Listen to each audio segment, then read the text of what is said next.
shadow knows.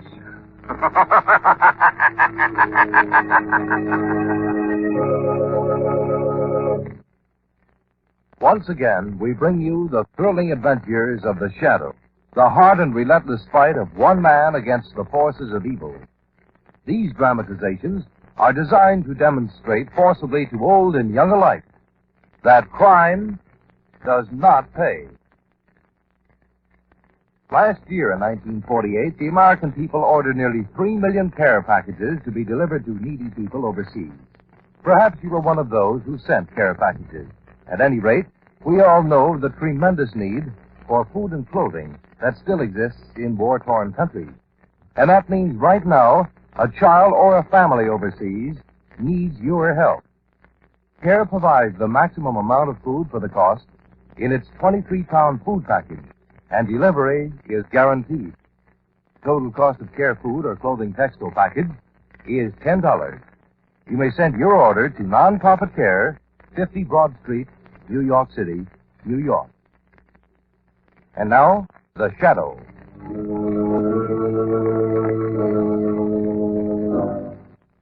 The Shadow, who aids the forces of law and order, is in reality Lamont Cranston, wealthy young man about town. Years ago in the Orient, Cranston learned a strange and mysterious secret. The hypnotic power to cloud men's minds where they cannot see him. Cranston's friend and companion, the lovely Margot Lane, is the only person who knows to whom the voice of the invisible shadow belongs. Today's drama, The Trail of the Knifer.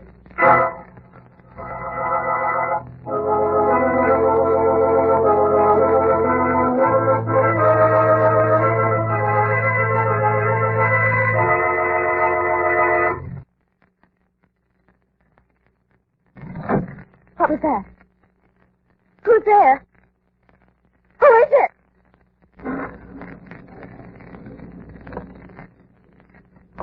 There's someone in this room. Why don't you answer me? Who are you? Why don't you turn on the light, Miss Millicent, and see? Are you so surprised to see me? Didn't you know the knifer was keeping the blade sharp? Razor sharp? For you, Miss Millicent? No! Oh, no! Knifer, have mercy. The day may come when you yourself need mercy. Perhaps, Miss Millicent, but never from you. Okay,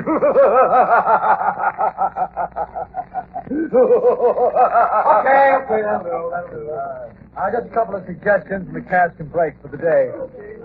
Go a little easy on the laugh, Mr. Trevelyan. As you say, Kirk. And you can make more of that last scream, Miss Lexington. Thank you, Mr. Kirk. You were a little late with that thunder cue, you know, Clarity. Yeah, I guess I must have been wool gathering. Okay. You and Miss Lexington are dismissed now, Mr. Trevelyan. Thank you. The crew stands by for a light rehearsal. And remember, tomorrow night we open.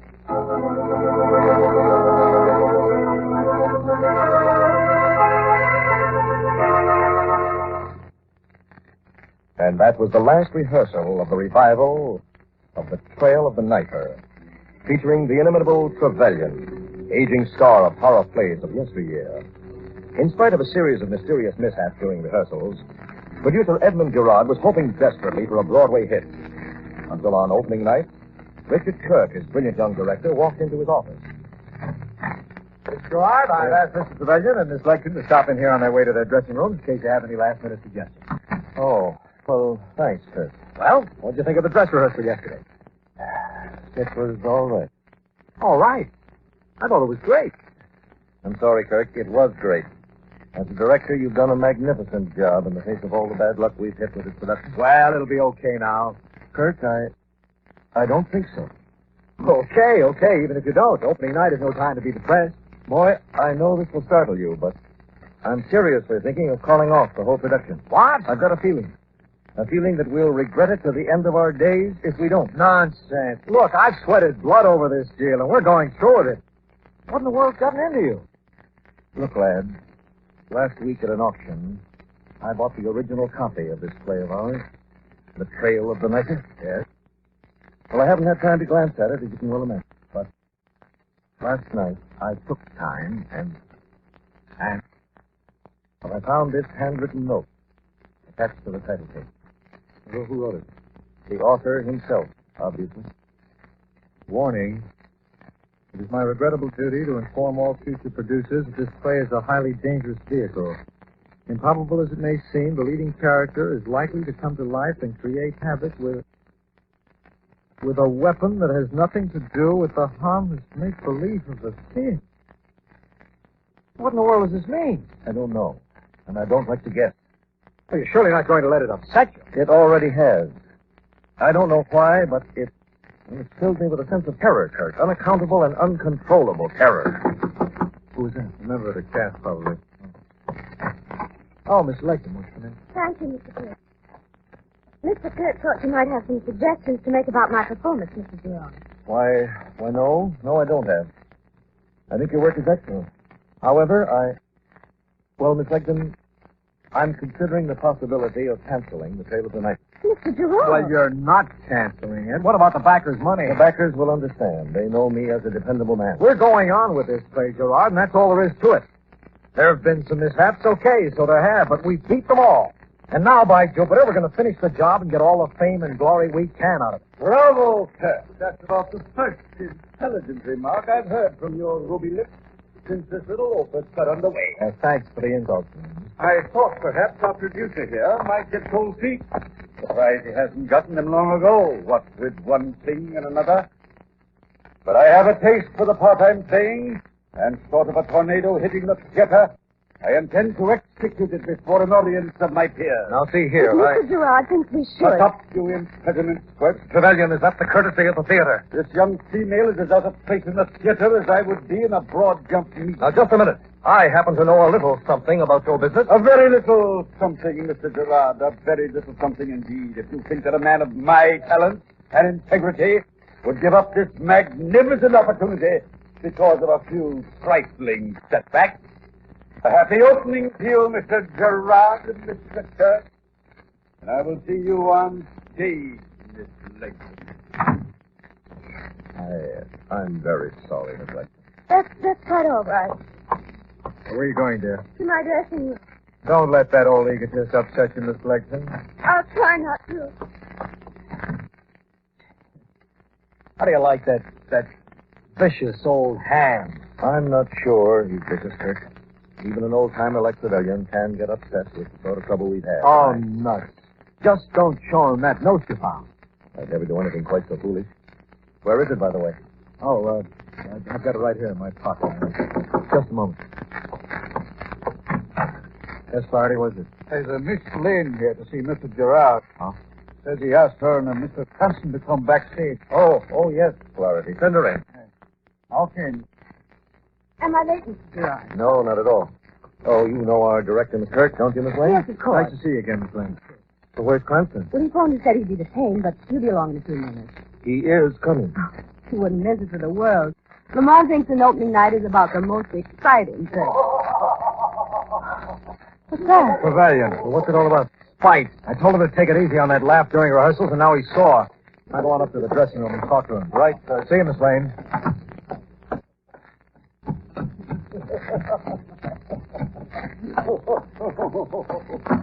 Trevelyan! Trevelyan! Hey, come in.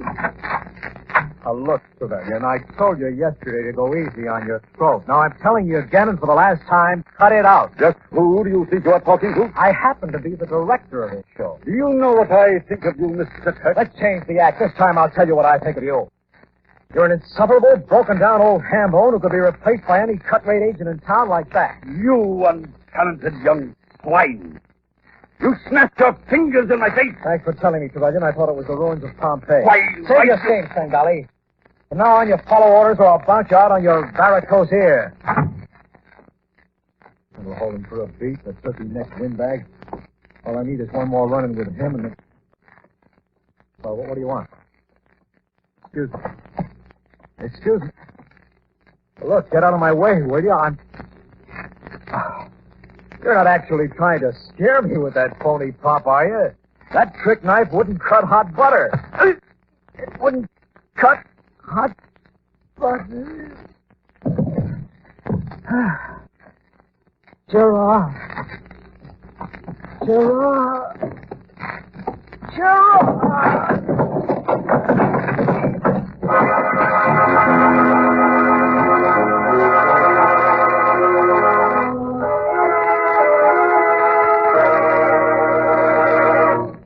Is your watch right, Miss Lane? I think so, Mr. Gerard. It's 29 minutes after 8. Why, there should have been a standby signal on the curtain 10 minutes ago. Who's supposed to get it? Kurt, our director. The gentleman who went up to the Residence dressing room. He's been gone a long time. You don't suppose it's just his man. Could it? I think I'd better... Chris! Easy, Margaret. Close the door, Gerard. Why, it's Kurt. The electrician found him at the bottom of the stairs to the dressing room chair. He's hurt. He's dead, Gerard. No. With a knife. Knife? Yes, a broad, flat, double-edged blade. A weapon that has nothing to do with the harmless make-believe of it. The note. Hey, it was in his pocket. What note? It was the warning I found attached to the original manuscript of this play. No, it's gone.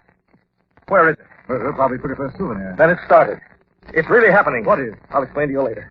But we've got to be careful. The theater's beginning to fill up. This could cause a panic. Yes, I know. I've already warned the electrician not to tell the soul. When did you last see this man alive? Only a few minutes ago. Right here in the office. He left Dr. Trevelyan's station. For what? Trevelyan was rehearsing a laugh, ruining his throat, and Kirk was very angry. See, where is Trevelyan's dressing room? One flight up. Third door from the head of the stairs. Thanks. Come along, Marco. Feel safer having you with me. Gerard, Yes. I think it'd be just as well if you sent for the police. Right now.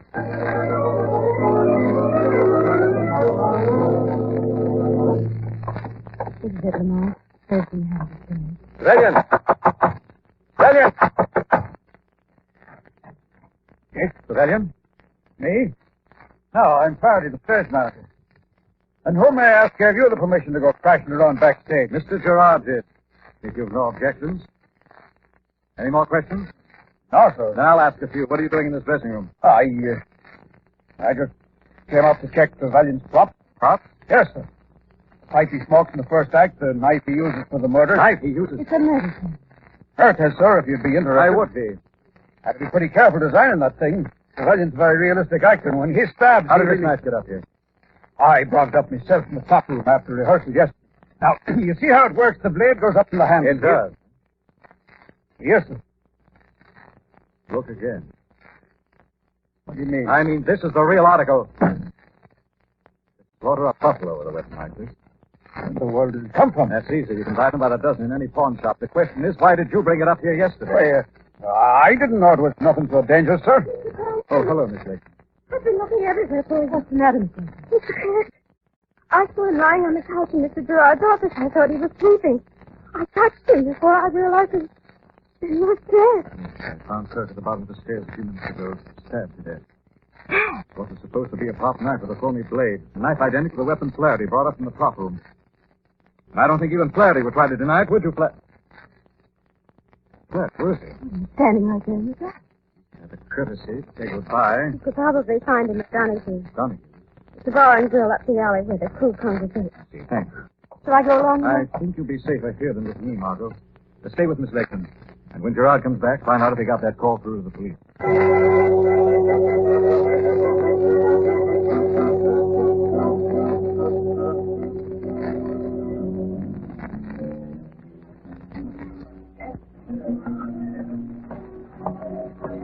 Going to get the idea I'm following you around, Flaherty. What's the matter? A man can't buy himself a drink? Who said not? What do you have? What are you buying? I'll ring for the boy. Now let's talk. What about? About you. About how you wouldn't like to see this play open. About how you're a superstitious man by nature and figure this production has been jinxed from the start. Is that so? Don't you think murder's a pretty drastic way of closing a show, Flaherty? You got any more questions? Yes. Where did you buy those knives? Now, look here, Well, I'll tell you. There's a young guy named Herman with no hair and only one eye.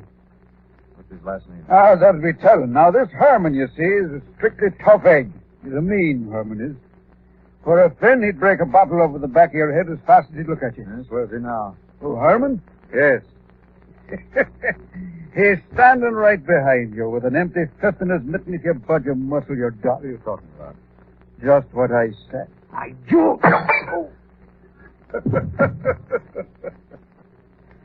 Just exactly what I said, mister.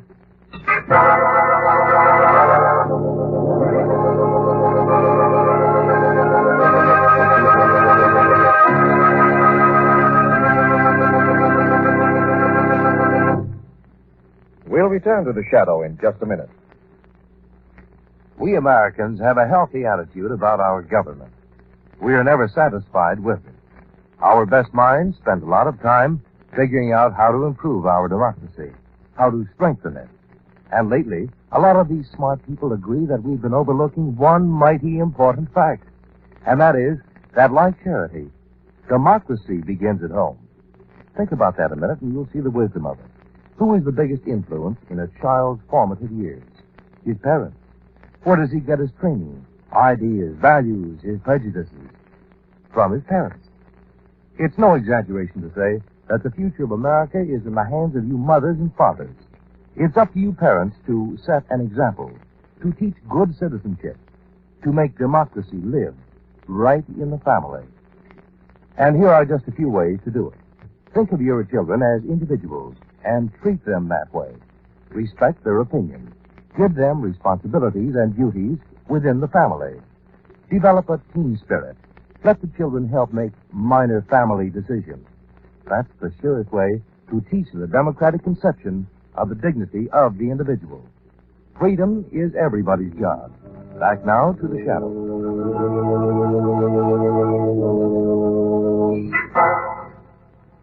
Death has struck down the director of the old horror play, The Trail of the Knifer. In an effort to discover the identity of the real knifer, Cranston was knocked unconscious in a bar and grill next door to the theater. Now Margot leans over his prostrate form in a backroom booth. Lamont. Lamont. Are you all right, Lamont? Well, yes. Bar and grill. Hey, look, I'm sorry this had to happen. Where's Flaherty? Flaherty? Yes, Flaherty, the stage manager of the theater, the guy who tried to crack my skull. Well, Mr. Flaherty just left a minute ago. When I saw him go out, I came in the booth here, found you. Get to the phone, Margot. Call the police. Tell them to pick up on Mr. Flaherty. Okay. Anything else happen? Oh, I don't think so. Where's Miss Lakeman? I left her in Gerard's office. Yeah? Let's get going. Yes, with the phone. Call from the theater. I don't want to leave her alone any longer than we can avoid.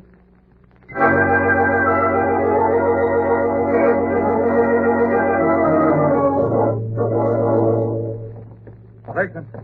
Lakeman. Yes, here I am. You're all right. Oh, am I glad to see you. What's happened now? The audience is getting completely out of hand. Mr. Gerard has gone out to try to pacify Is he them. going on with the show? He doesn't want to, but he says he will if we can find Mr. Trevelyan. Trevelyan, where is he? I don't know. He's completely disappeared. Vanished. Come on, Margot. Gerard's going to have a show. We better find a star. Mark, what about Flaherty? Flaherty will be very well taken care of by the police when they get here, Margot, which should be in a very few minutes now. Miss Lakeman, Yes. do what you can to get the rest of the cast together while we locate Trevelyan. Mr. Gerard can't hold that audience out there forever.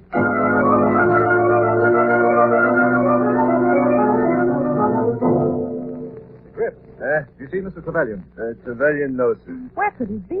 Did you look in the old green room? Could he be in there? Well, he ducks in now and then for a smoke door there by the exit. Come on, Margot. It's worth a chance.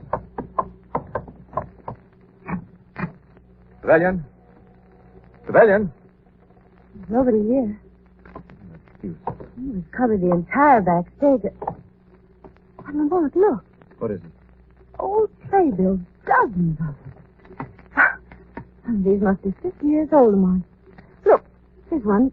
Sir John Forbes Robertson in Hamlet. One even more intriguing. Presenting a new murder drama, The Trail of the Knifer. Being the authentic account of the career.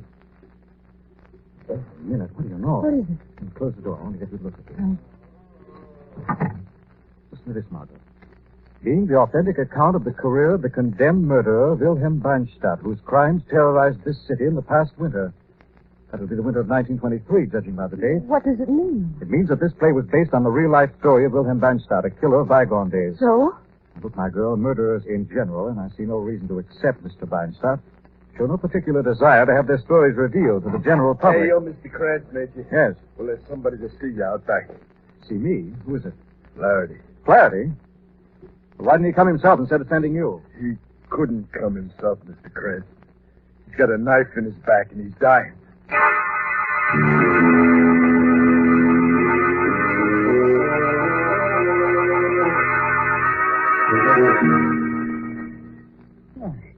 I gotta tell you this fast. Not much time. Go on, Flaherty. What happened? He was following me up the alley, trying to make me go back to the theater. Who was following? Trevelyan. Mr. Trevelyan, where is he? There's no time. Let me talk. All right, Margot. Go ahead, Mr. Flaherty. We fought. He was trying to drag me back to the theater. I hit him, and just then...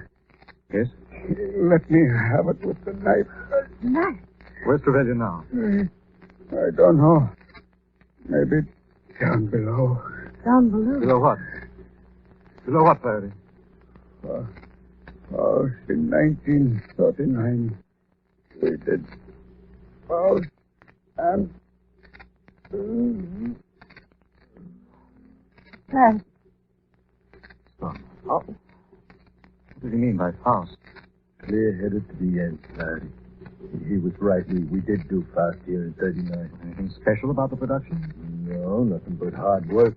Had to cut out a piece of the stage, build a room under it to make a trapdoor. Trapdoor? Sure. In his Faust, you know, the devil has to disappear through a trapdoor.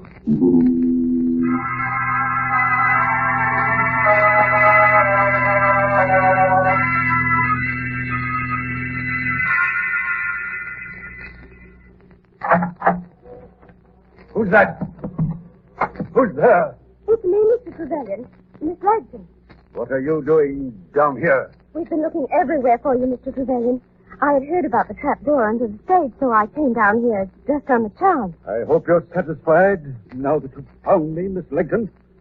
Oh, what's the matter? Did something happen to you? Nothing more than a little scuffle with that renegade, Flaherty. He struck me, the boar. Knocked me unconscious. But no matter. The play can go on very well without a stage manager. Listen. The audience. Come on, Miss Legton. We've got to go up there and give a performance, the best performance we can. Just a moment. Later. Wait. No time. The show must go on. You missed the point, Trevelyan. The show must not go on. Aye. Wait, Miss Legton. What are you saying? This time I'm going to make sure of the cancellation of the trail of the knifer. What? You're a complete egotist, Trevelyan. You'd force this performance to go on over all obstacles. Force it for your own petty personal gain. But what you don't realize is that a play can't go on with a dead star. What are you talking about? This. A knife? Exactly. And this one is no prop. Surely you can't. That is, you can't. But I can and I will. Do you think I'd let one more murder stand in my way now, you spindle-shanked, superannuated warhorse? Miss Legton. You love good theater, Trevelyan. Then revel in this. This is the high moment. The climax of the night thrust in the dark when the earth flares in final flame and the devil sits grinning on his throne. No, please, no. Play a death scene, you ham. This is your final curtain. Who's that? Someone's talking. Are you sure it's not your final curtain, Miss Legton? Who are you? The shadow. Visible to you but near at hand in the name of justice. What do you want here? Retribution. Retribution for the ruthless steps you took to stop the production of this play. Not the small things, setting fire to the dressing rooms, wrecking the electrical system, but the steps you took when those things didn't work and the opening night came. You got desperate. I don't know what you're talking about. You knew Kirk was determined to proceed in spite of you, so you killed him. Trevelyan here was to be next, because he too was bent on producing the show at all costs. But Flaherty got in the way, didn't he, Miss Legton? That's not During true. that struggle in the dark alley, you missed. The knife that was meant for Trevelyan landed in Flaherty's back. Then you managed to drag the unconscious star down here where you were going to correct that little mistake. Why should I murder anyone? For a strange reason, but a sound one nevertheless. You didn't want the life of one Wilhelm Beinstadt brought before the public again. You wanted your father's story buried in the past. What do you know about my father? I know that the pseudonym of Lake Town is nothing more than the English translation of the German name Beinstadt. Your father's crimes have been preying on your mind for years, and a theatrical performance of them was more than you could bear. And say it's true. What right do they have to rake all this up from the grave?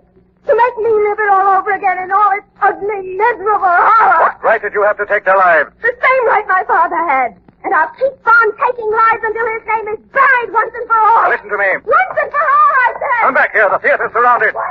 Come back. You haven't got a chance. Ready to go. I'm with you. Right there. Okay, man. That's it. I warned you, Miss Legton. You didn't have a chance.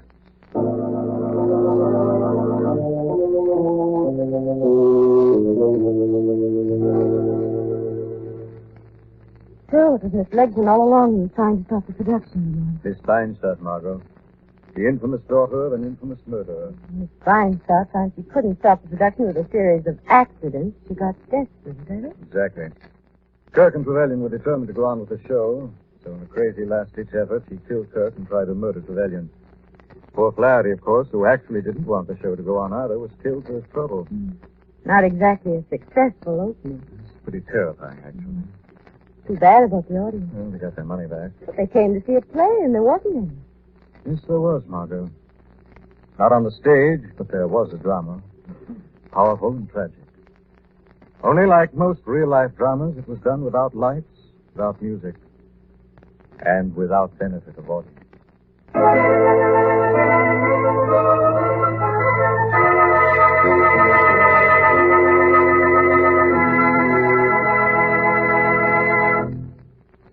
Everyone knows the sound of a human heartbeat. It may be yours, mine, anyone. Well, one of the ways you can keep that heart beating is to help fight heart disease. And we must fight heart disease because compared to other leading causes of death, heart disease is America's leading cause of death. Our scientists and doctors must find effective ways to combat it. They need your help.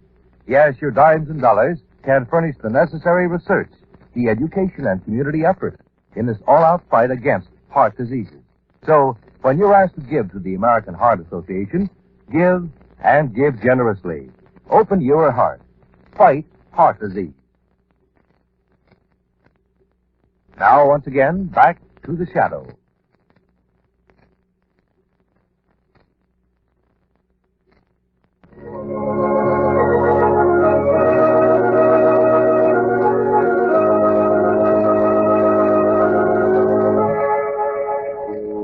This story is copyrighted by Street and Smith Publications, Incorporated. All names and places are fictitious. Any similarity to persons living or dead is purely coincidental. Listen again next week, same time, same station, when the shadow will again demonstrate that The weed of crime bears bitter fruit. Crime does not pay. The shadow knows.